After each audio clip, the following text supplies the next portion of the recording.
செல்போன்ல இருந்து இதுல தப்பிக்கிறதுக்கு என்ன செய்யணுங்கிறதையும் சொல்றேன். பிள்ளைகளுக்கும் சொல்லித்தாருங்கள், நீங்களும் செய்யுங்கள்.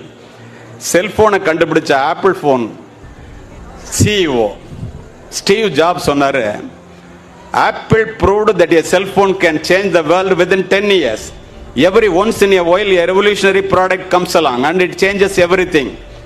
My magical product reshaped the culture, shaken up the industries, put computer in millions of packets and made it possible to know everything within a few tap on the screen. தமிழ்ல நமக்கு உரியதை மட்டும் எடுத்துக்கோ. Reshaped the culture. ஒரு கையகல cellphone வந்து நண்பர்களே, பெற்றோர்களே, ஆசிரியர் பெருமக்களே, ஒரு ஆணுக்கும் பெண்ணுக்கும் இடையிலே உள்ள இடைவெளியை ஒன்றுமே இல்லாமல் செய்துவிட்டது. சரி, இதுல போய் இந்த பிள்ளைங்க எப்படி மாட்டுது? அது பிள்ளைகளினுடைய தவறா? அல்ல, சமூகத்தினுடைய தவறு. எப்படி தெரியுமா?